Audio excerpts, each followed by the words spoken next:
three-way race between those towering grandstands. Is Rossi going to make a move now? He's not quite close. He's going for it. He's through. Rossi is through to take the lead. No, Rossi's down. Valentino Rossi's crashed out of second place. Rossi down and okay. Maverick Viñales will win the French Grand Prix. I won't lie to you. I know he's just. Kemenangan ke-500 Yamaha tentu miliki arti tersendiri. Titel spesial ini pasti diburu semua rider berlogo Garputala. Tak terkecuali dua aktor duel GP Le Mans minggu lalu, Valentino Rossi versus Maverick Viñales. Namun demi sebuah prestis, ambisi The Doctor berakhir tragis. Duel dimulai beberapa lap jelang akhir. Rossi sukses mengejar Viñales. Tensi pun mulai tersulut. Di saat Rossi memimpin, Viñales melakukan apapun untuk menyusulnya. Termasuk sebuah aksi kontroversial, memotong jalur yang mengagetkan Rossi hingga akhirnya The Doctor melakukan kesalahan.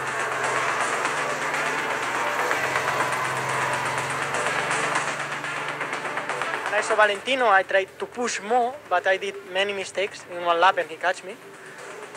Then he overtake me, he blocked me a little bit, so he take a little bit of gap, and we enter in 2 laps to go. I recover 2 turns, and then I say, okay, now it's my time. Sector 1, I was already there, and sector 2, I was just, behind him. I was preparing for overtake in the last sector, as I did with Nico. I was thinking a lot on that race. I say, okay, I try to do in the last corner. But anyway, Valentino did a little mistake. I put the bike in. I just tried to do my best. Rossi's down! Valentino Rossi's crashed out of second place. Valentino Rossi menyatakan kekalahan duelnya sebagai satu hal yang sangat memalukan. Dalam interview pasca race, The Doctor menjelaskan secara rinci kekalahannya. So I tried to attack and I was very very close to win, but the problem was the mistake in the turn 6. Maybe I arrived a little bit too fast and I go wide. And from that moment, I was behind Maverick very close, so I know that I can have another chance. But in the turn 9, I lose the rear. Is a strange crash. Usually, you keep attention to the front.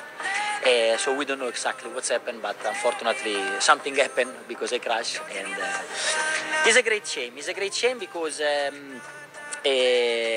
was the best weekend of the season, for sure the best race where I was more competitive, and back home with the 0 point is a great shame for us. Walau terkesan menerima, namun Rossi menganggap pemotongan jalur yang dilakukan Viñales seharusnya penalti waktu seperti yang ia terima di GP Amerika. Oh, he pushes Rossi off the circuit. Maybe a little bit too aggressive there by Johan Zarco. Tanpa mempermasalahkan apa yang dia lakukan, Maverick Viñales justru berharap Rossi tidak terjatuh agar podium terisi oleh semua rider Yamaha. Viñales wins his 3rd Grand Prix of the season. Maverick Viñales takes over the lead. Yap, momen kemenangan di GP Le Mans memang harus dirayakan secara masif oleh tim Yamaha.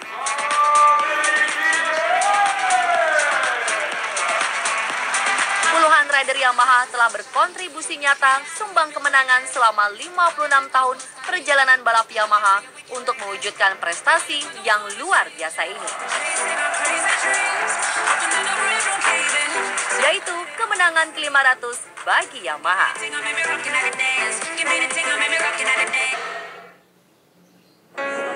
Yo, G, we're in Greg's garage.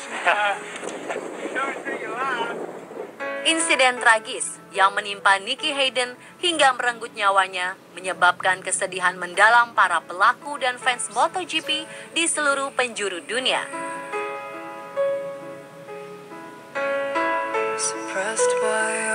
Tak terkecuali fans sejati sekaligus pengurus Nicky Hayden Fans Club Internasional yang ternyata berasal dari Indonesia, Fristi Ayusha Kurniasari atau yang biasa disapa Uca.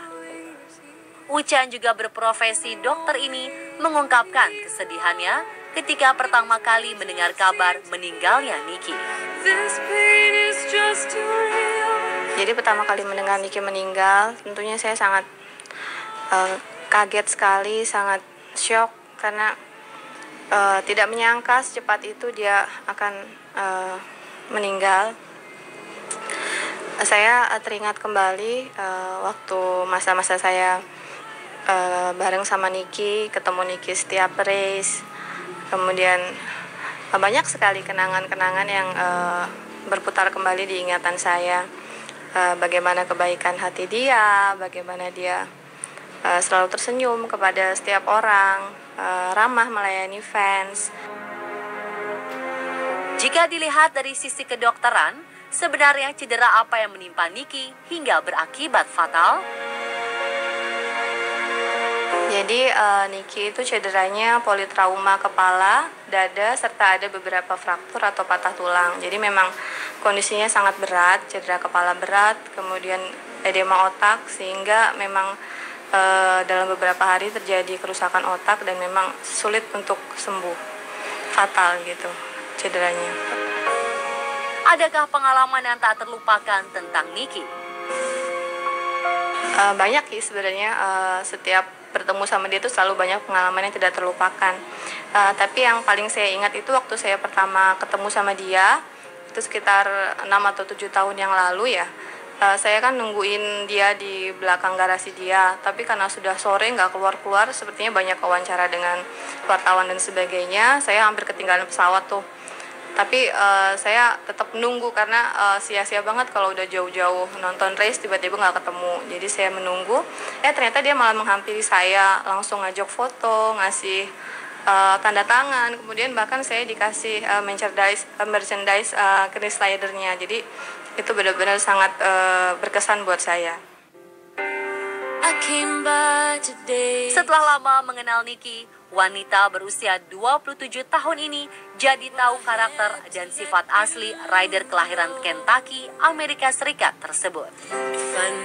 Iya, dia baik sekali. Jadi tidak hanya sebagai idola gitu, dia jadi seperti seorang sahabat. Dia bisa nggak hanya ngobrolin balap aja, jadi kadang-kadang nanyain kabar gimana. Kemudian waktu saya melahirkan, nanyain bagaimana anak saya gitu. Jadi saya minta maaf karena saya nih jarang update sosial media kamu ya, karena saya lagi repot. Oh nggak apa-apa, memang saya tahu kalau punya anak itu repot gitu. Jadi hal-hal seperti itulah yang hal-hal yang ringan cuman sangat berkesan untuk saya.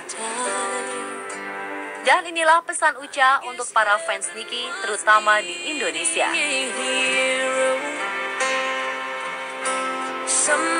Walaupun berat, tetapi kita harus mengenang Nicky dengan senyuman. Kita harus mengenang Nicky dalam kebahagiaan dia, yaitu dalam mengendarai motornya. Jadi setiap mengenang Nicky kita harus tersenyum. Yup, ride in peace the true champion. We will miss your kindness and smile, Nicky Hayden.